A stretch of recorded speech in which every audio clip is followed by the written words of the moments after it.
You cannot lead unless you care about the people. Being a good leader is certainly not about power. You have to care for the people. I recently heard a quote about being a good leader is kind of like being a shepherd, that you're guiding your team, helping to protect the vulnerable, and helping to keep those who are,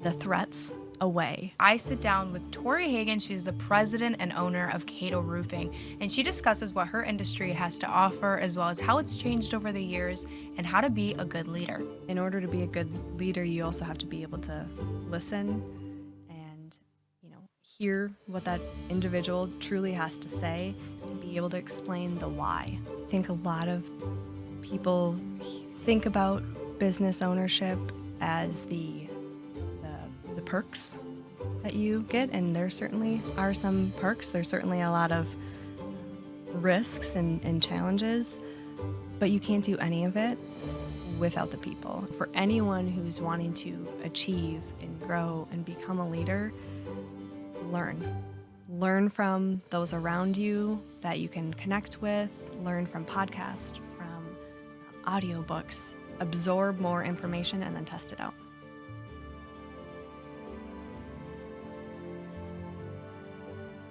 All right, Tori, welcome to Motivation Monday. How are you doing today? I am doing excellent. How are you doing? Very well. Okay, I'm so excited to talk to you today. You are the owner of Kato Roofing, which is typically, I'd say, a male-dominated field.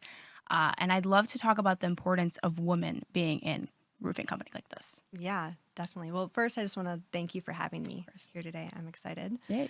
I kind of stumbled into this industry. It was a family business. I'm second generation, but I fell in love with it. I fell in love with the work that we do. Kato Roofing, we're in the business of solving problems, solving roof problems. And I've always been a problem solver. Mm-hmm. So that's what really clicked for me. And the people within our company and the industry that we get to work with is also what really drives me in the passion. Many days it doesn't feel like I'm in a male-dominated industry. Most days it doesn't. It just feels that, I'm around the table with really good team members. But it's definitely something that I get that question a lot. It just doesn't cross my mind a lot because I just kind of work through that on a day-to-day basis. So what does your day-to-day look like? Can you kind of walk us through? That one's a little bit of a tough one to answer because it very much varies. It could be diving in with a team, trying to solve problems, and whether it's job specific, whether it's about the work that we do and our processes, strategies for growth, working with our employees. It could also be out external, sitting out in the here. Field. Yep, out in the field. It could be sitting here, doing a podcast, or going and meeting customers. So it very much varies on what my day-to-day looks like, but I like that too. Gives me variety. Nice. Did you expect to do a podcast today for work? No, did not. Nope. So it's kind of cool. You had mentioned that this is obviously a family business. How long have you guys been around? Yeah, so Kato Roofing was established in 1977, and then in 1992 is when Jeff and Vicki Hagen acquired the company, which are my parents.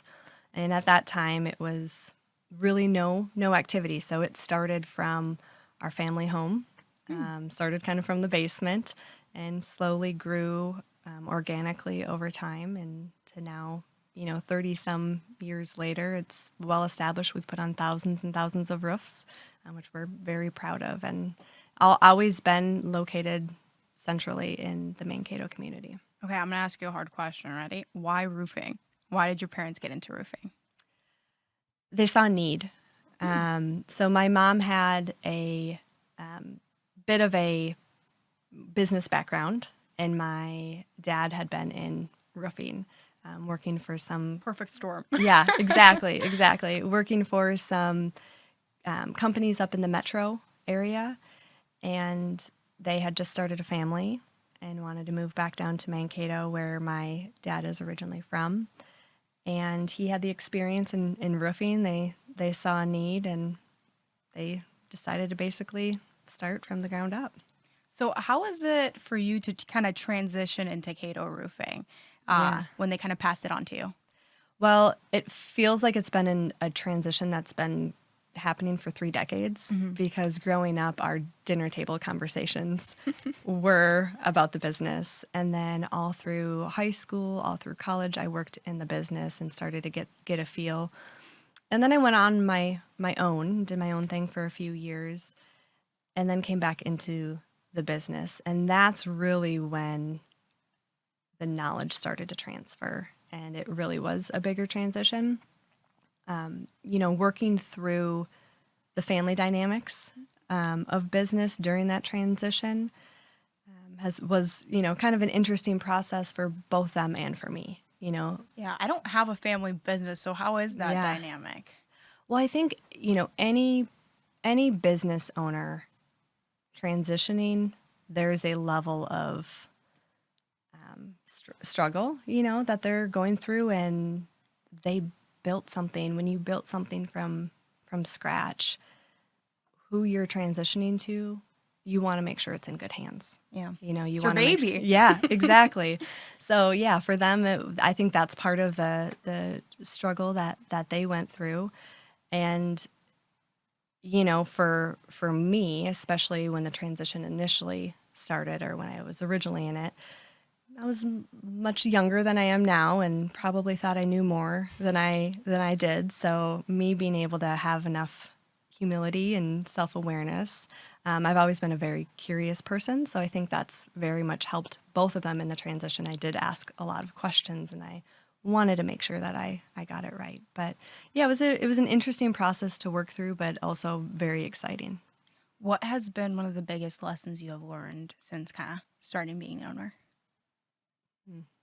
It's a loaded question. You cannot lead unless you care about the people. Do you want to expand on that? I think a lot of people think about business ownership as the perks that you get, and there certainly are some perks. There's certainly a lot of risks and challenges, but you can't do any of it without the people. And I've always had a very deep care and empathy for people, but I really learned that lesson in trying to transition and take over the business, is that people, it doesn't matter to them unless you care. And so you have to be able to show that as a business owner, show them that you care. So that was a lesson learned for me. As a business owner, and this is personal, I've just always been so curious. Do you always feel like you have to be on, like taking it home? We kind of talked a little bit about that before the podcast started, but do you always feel like you have to be on? Yes and no.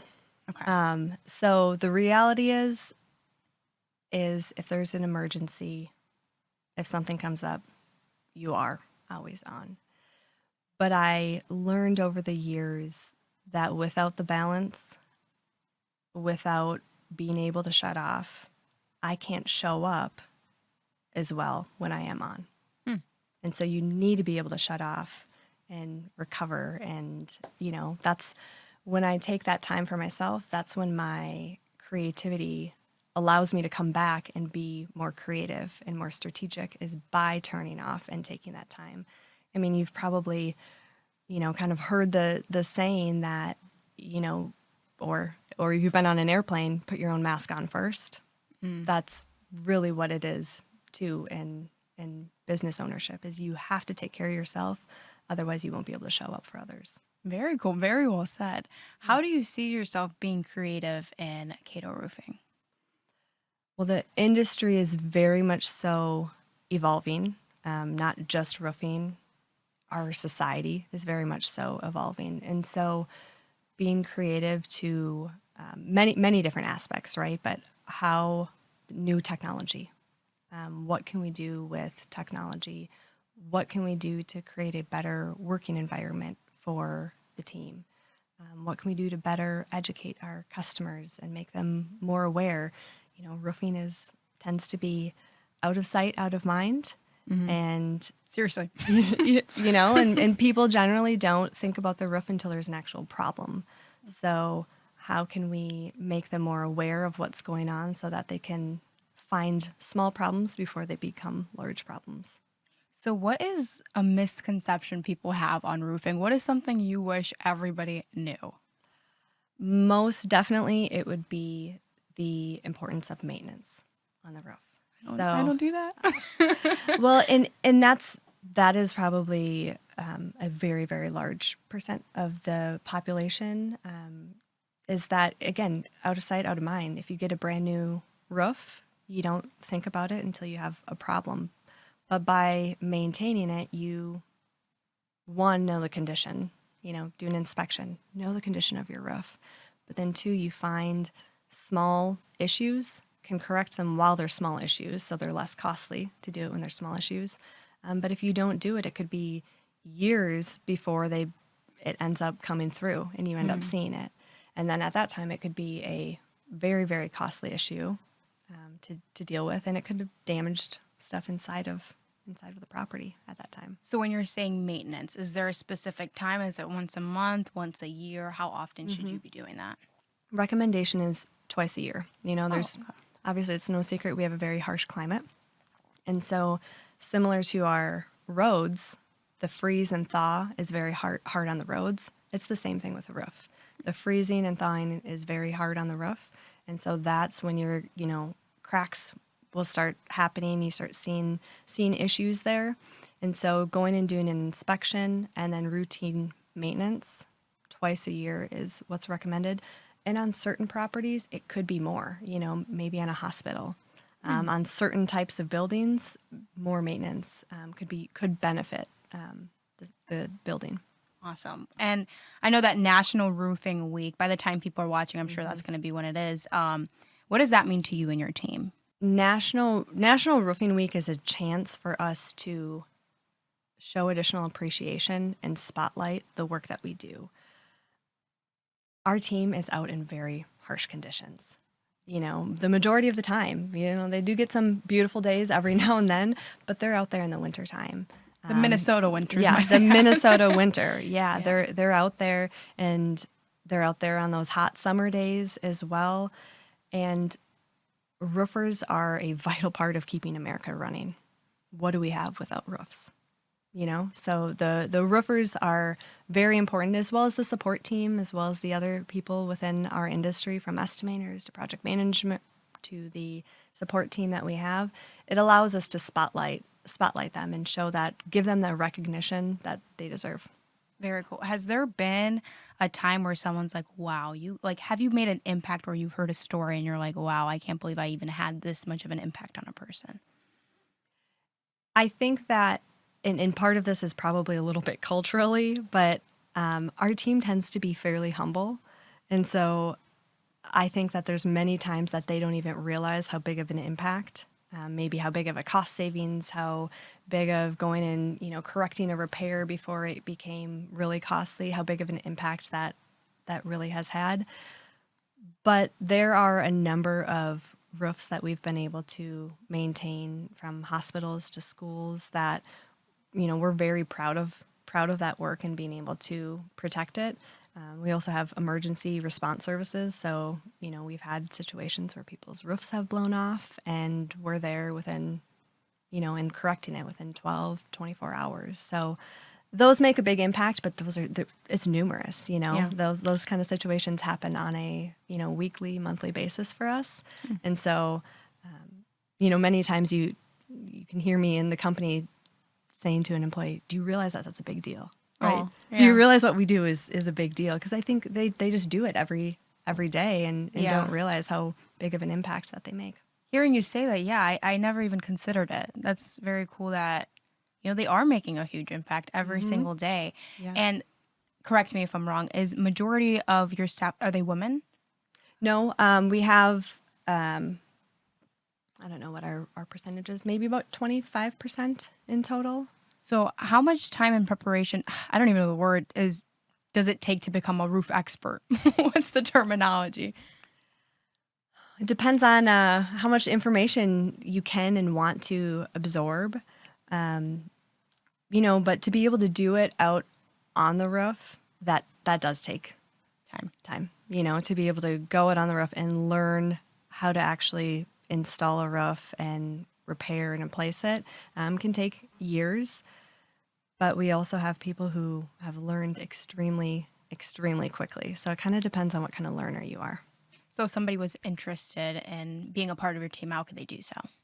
Reach out to us. Stop by. We love drop-ins, but you can also find us on KatoRoofing.com, social media. We're out there. We're online. Yeah. So just to share a little bit of the statistic's a couple years old, but I think for every 5 people leaving the construction industry, there's only 1 entering. Oh, yeah. And that's a couple years ago, and that's the construction industry as a whole. So there's a need.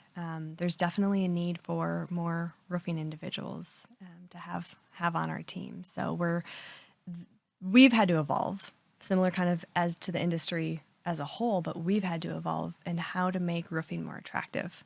And one of the things that we've found is that people want more opportunities. They want a career path. They want to be able to advance. And you look back 20, 25 years, and it was kind of far and few between. There's a certain ladder that you climbed, but if the company is not growing, there weren't as many opportunities available. And so we're very focused on growth, but also creating opportunities for our employees so that they have that career path and can make the career more attractive overall. So how can a company grow in this field? Multiple ways: organic growth, or could also be expanding into new markets. That's a couple of ways. There's other strategies as well. So how has roofing changed over the years? Technology has had crazy thing. Yeah, I mean it's impacted every industry, and when you look back 20, 25 years, a lot of the work that we did, there wasn't a lot done, using a computer or a phone. There's back then we probably had the little cameras that we would go out and take pictures on, but a lot of the stuff was pen and paper. And now, fast forward to now, most of what we do is on a computer, is on our phone, is on an application. Mm-hmm. And what has been great about that, not only internally has that created efficiencies, allowed for better communication within our team, but it's also really helped with external communication. We've been able to provide more timely and detailed communication to our customers, including pictures. So now it's a click of a button that we can show, hey, here's what your roof looks like, and here's what that means. And so providing that timely and more detailed communication to them has allowed them to make more informed decisions and to better educate them. So that's been a huge win internally and externally. And the other way that it's evolved is I think on the people side, where people are looking for more. And, for that everyone that's joining the construction industry, they're looking for something different than what the workers were, 20, 30 years ago were. So as we have people join our team, we've increased training. We have more of a career path for them, better benefits, create a better culture for them to work in. I don't know what the exact number is, but we spend how much of our time working with our team. Yes, you want to like a second family. Yeah, you want to enjoy the people that you work with. Okay, I have to ask you a personal question. Something that keeps coming to mind is you had mentioned to be kind of a good leader, you have to be humble and willing to learn. Mm-hmm. So what do you consider makes a good leader in this field?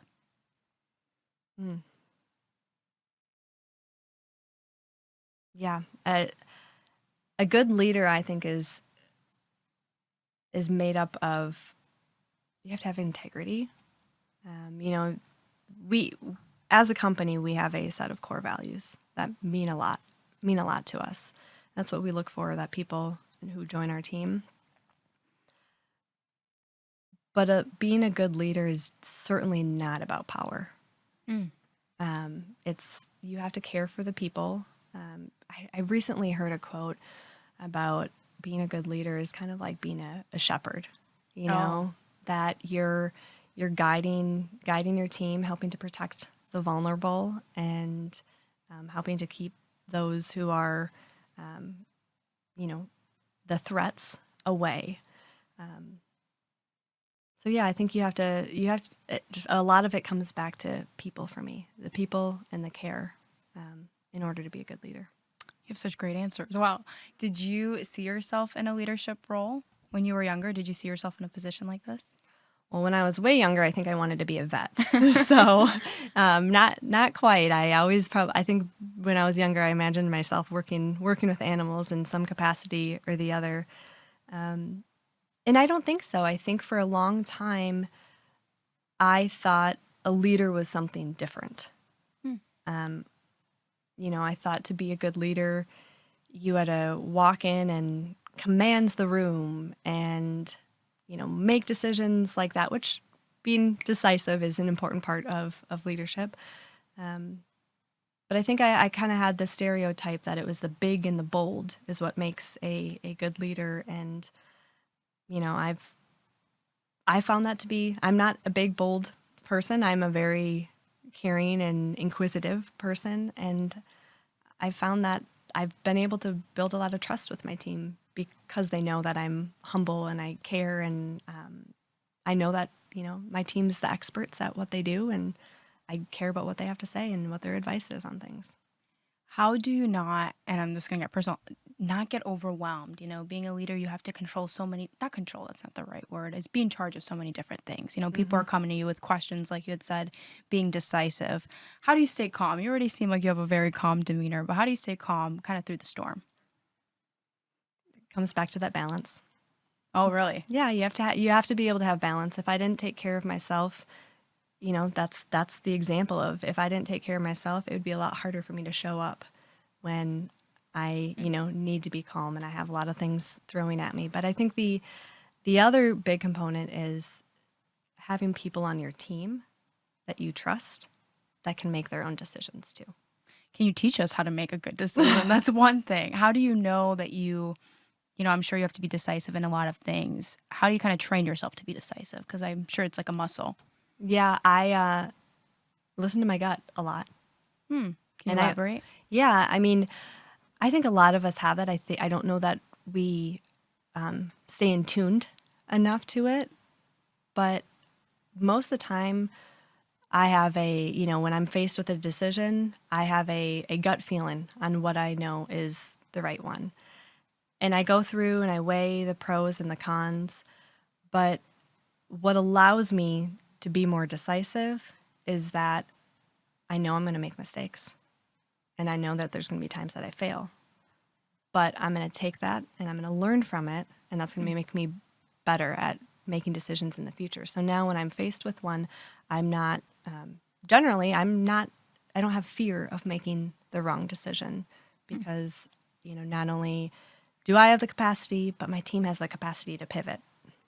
I don't know if you're familiar with Mel Robbins, but she talks about, are you familiar? Yes. She says how there is no wrong decision. Whatever decision you make is the right one. And then you just kind of go from there. Yes. With me, it's like, okay, I'll make a decision. I'm like, wait, maybe that's the wrong one. And it goes this back and forth. And I just feel like, the leaders in the room have such a confidence, and it's just always been a dream to be so decisive. So that's really awesome that you could do that. It takes practice. It takes practice to commit to your decision, but then having the ability to know that whatever is the result, it will be okay. You'll be able to figure out there's always a solution. And I think that goes back to the problem solving, is there's always a solution for something. The goal is that you don't create your own problems that you have to solve, but that does happen every now and then. Why do you think you are such a problem solver? I don't know, but math was my favorite subject in school. So I think that kind of goes to some of the problem solving. Yeah. I don't know. I think it's something that I'm wired with. I like that. But I also think that the feeling of solving the problem is very, very rewarding. Yeah. Or, once you have an idea, you follow through on it, you execute on that, and it turned out just as good, if not better, than what you even thought. That's a really rewarding feeling that I like coming back to. Very cool. And when I think, a work environment, I think a positive work environment. How do you manage that? How do you manage a team to have a positive environment amongst each other when you may not necessarily be there? Yeah. That having a positive environment, good culture, one, it comes back to the standards. The very first thing is it comes back to the standards that are set. So, what are those core values? And then it has to be modeled through and through, top down. You have to make decisions based on that. No, not the Yeah. decisions again. Yeah.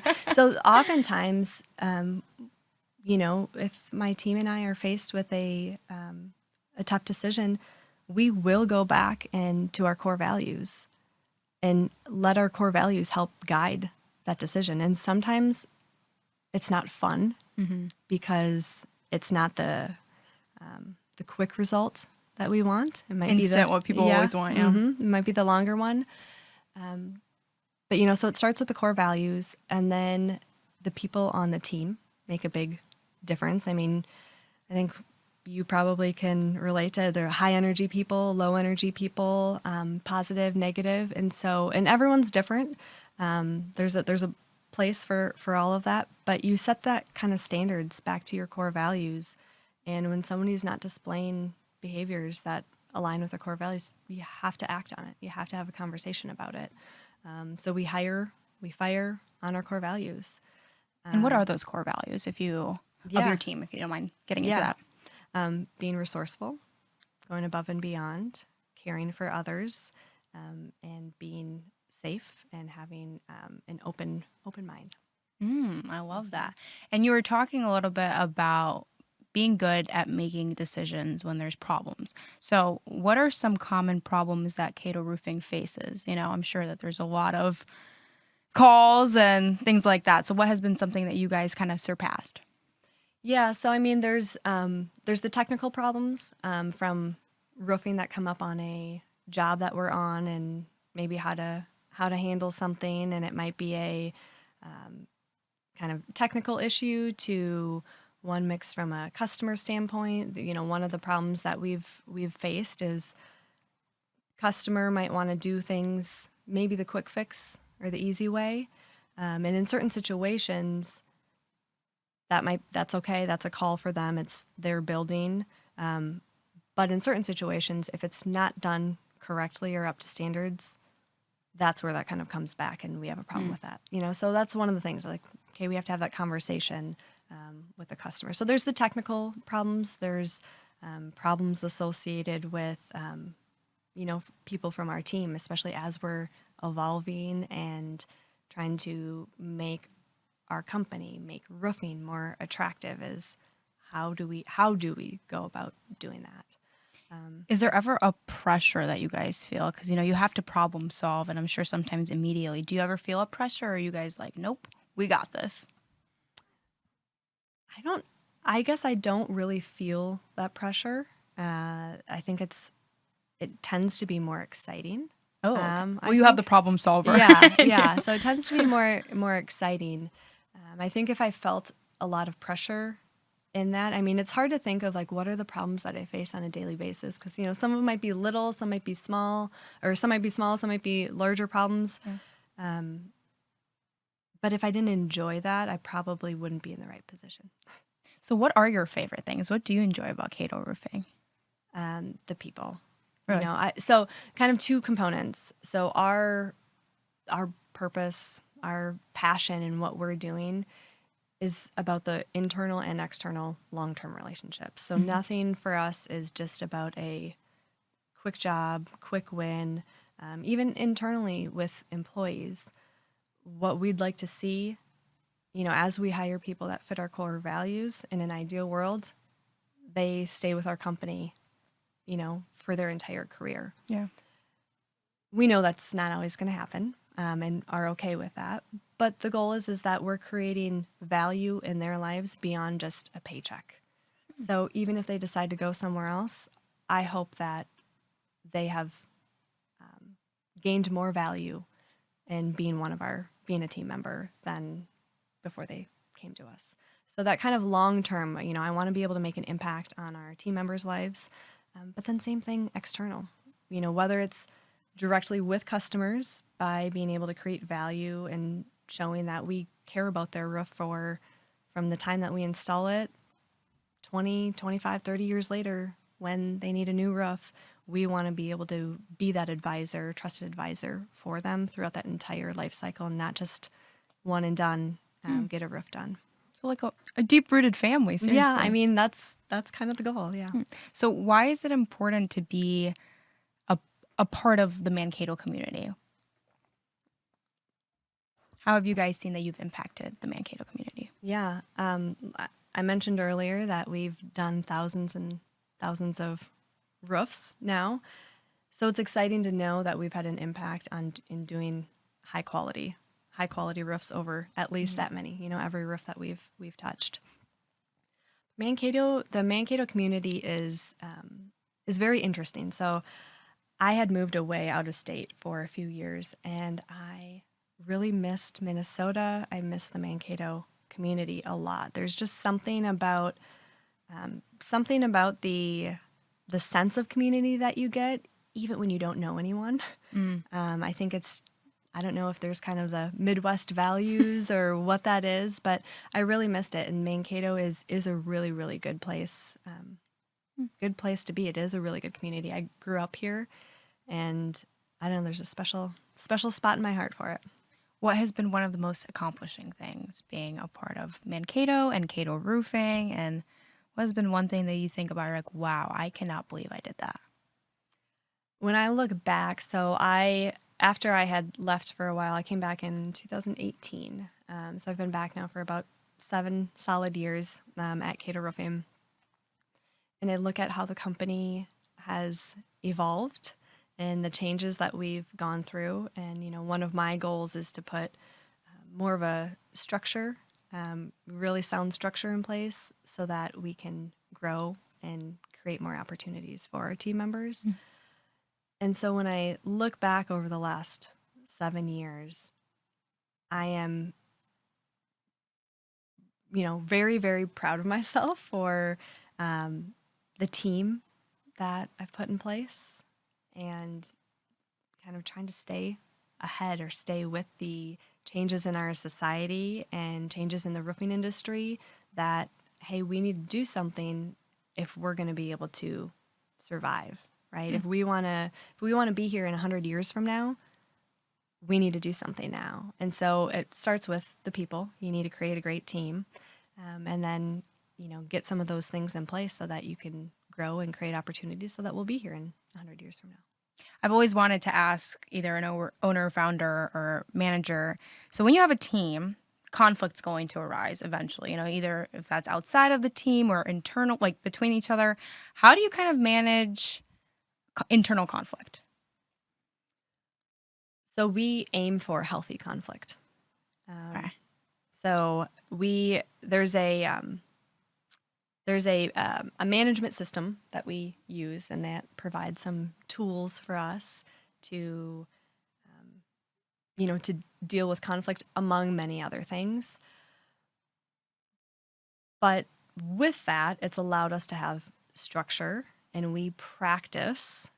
Basically, we have exercises for team trust and building team trust. And part of some of the tools that we have taught us to call each other out. Yeah, in a healthy way. So that's what I'm saying. It's like we aim for that healthy conflict. It's not good to brush things under the table or try and ignore them, because they will build to bigger things. So you blow up. Mm-hmm. And so we also, that trust is really where it starts. If you can't call each other out and you can't have a conversation, then what that leads to is not good. So part of that is, if we're having a meeting and we decide on something, not everyone's going to agree with it, but the rule is that you have to commit to it. Mm. So you're not leaving a meeting and saying, yeah, so-and-so made this decision and I disagree with it. As a team, we give the space and opportunity for everyone's voice to be heard. And then a decision is ultimately made. And sometimes that's a team decision. Sometimes it's not, but we have to commit to it. So let's say somebody's like, oh, I'm just not happy with that. What is a healthy way to approach that situation in your eyes? It depends, right? So it depends on who that, kind of what level that team member may be at. Is it appropriate for them to go and talk to a peer, talk to a supervisor? But I think it goes back to the leadership. In order to be a good leader, you also have to be able to listen and, hear what that individual truly has to say and be able to explain the why of why we're doing something. So I think ultimately you got to be able to give space for people's voice to be heard, and sometimes that's enough. Sometimes in those conversations you might hear a different perspective too that you didn't think about before. So as a leader, you also have to be able to admit when you're wrong, or admit when, hey, we need a pivot. We've learned some new information and we now need to go in this direction. So for the women out there that are listening, they're like, wow, you're very inspiring. I want to be a leader one day. What is a piece of advice you could give them? So the biggest thing that's impacted me is I have a growth mindset. And so I'm absorbing podcasts like you mentioned Mel Robbins earlier. I listen to Mel Robbins, but I listen to a lot of audiobooks and in podcasts as well. I'm part of a peer group. I have a lot of resources because what I know is only just a tiny, tiny, tiny bit. And I'm humbled to that, right? That I only know a little bit of information. And so by having a growth mindset, it's not only obtaining knowledge, it's skill sets. I recently heard within the last few months, I went to it was at one of my peer group meetings, and we were going into this, someone was giving a presentation, an hour-long presentation on XYZ topic, right? The first 45 minutes he spent talking about himself and the work that he does on himself. And then we get to the other topic, but at the end of it, it was kind of a recap. And what was shared is, I hope you guys all recognized or realize in this that what my message really is to you is that you need to work on yourself more than anything else. And so that really stuck with me. And so, for anyone who's wanting to achieve and grow and become a leader, learn from those around you that you can connect with, learn from podcasts, from audiobooks, absorb more information, and then test it out. What do you think somebody that's like, I, as a leader, what do you think happens if somebody's always, thinking about themselves and not willing to grow? What does that business kind of look like? Well, I can tell you that I probably wouldn't want to work there. Me either. Yeah. There might be a time and a place, or maybe in certain industries or certain businesses, maybe that, can be successful. But I would question what kind of culture they would have. I think that it's not just about being able to show that you care, but when times get tough, or you have a really big problem that you want to solve, what you need more than ever is your team. So if the leader or the culture is very, I focused, that probably doesn't indicate that there's really good teamwork there. And that's very, very important. I know you had mentioned, and I could tell you're a very humble leader. Has there been a mistake that you had made in the past that you're like, that you definitely learned from and that you kind of think back on? Do you want to share what that is? Yeah. Well, there's been many, many mistakes. It's the humble person you yeah, are. yeah. Some of it has just been learning from experience. There's been a lot of leadership mistakes that I've made that, like, knowing what I know now. Some low-hanging fruit is communication. When I first started, this is a common theme in many businesses, is poor communication. And so that was kind of a learning by mistake, is not having enough communication company-wide and to everyone. People want to know what's going on. So just that's kind of a low-hanging fruit one. But one of them I don't tend to dwell on my mistakes. My goal is to learn from them and move on. I see failures as a good thing. It's an opportunity, right? How can I take a failure? How can I make a mistake? And there's times that before I've even fully processed the failure or mistake, or sometimes a problem, before I've even fully processed it, I'm like, okay, how can I turn this into an opportunity? So that's one of my goals. Not many people think like that. That's a very beautiful way of thinking and being kind of self-aware. Not people make a mistake and they're like, yeah, whatever, Yeah. on to the next. Yeah, or they dwell on it and they hold on to it. So there is one that is, it still bothers me that we had a really, really good team member, probably 2 or 3 years ago now. He left because of,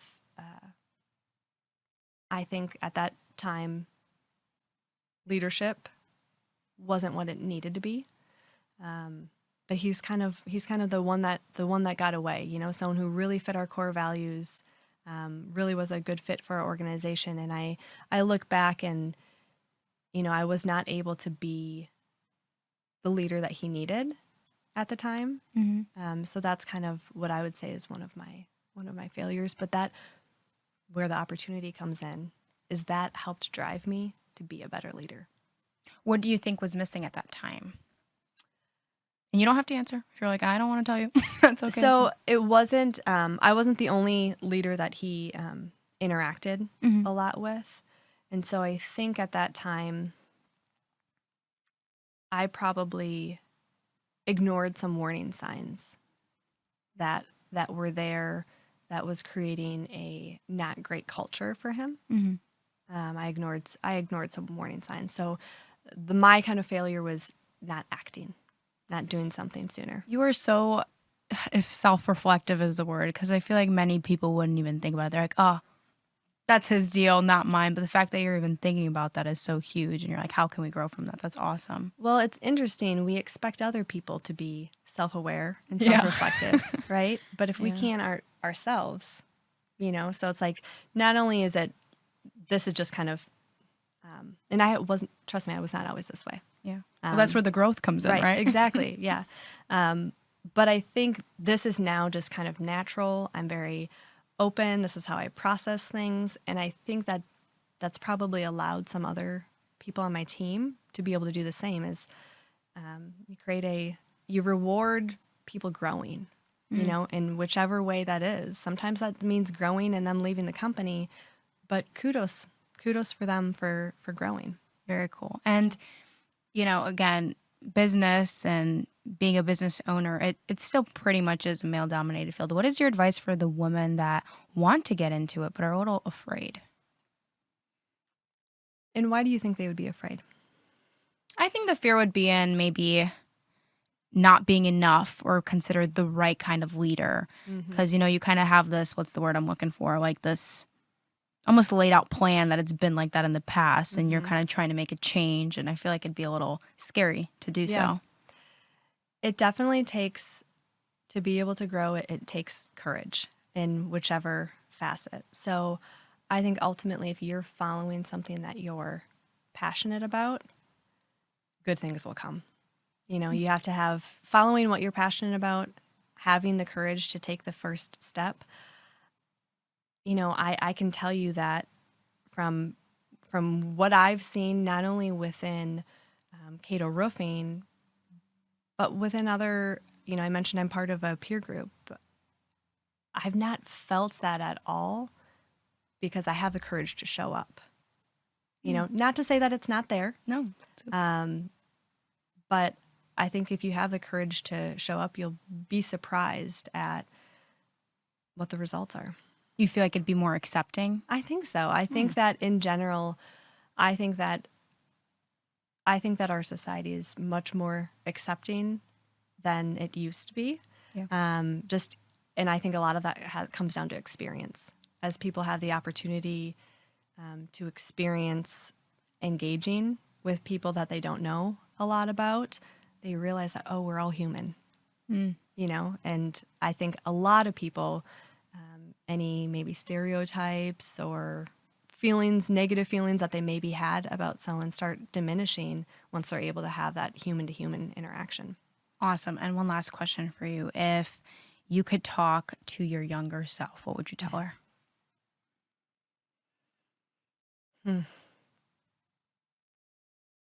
I think it took me a while I thought I had to have confidence in something. I thought that was a starting point for me. It was, I need the confidence in something. And so that made me afraid to act. I didn't have the courage to act, and I needed, so I would say that, kind of going back to that courage, have the courage to act. Your capabilities will increase, and so will your confidence.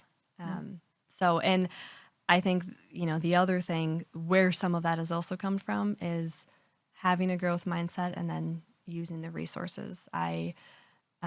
It's been probably the last 5+ years that I really became a sponge to all of that information.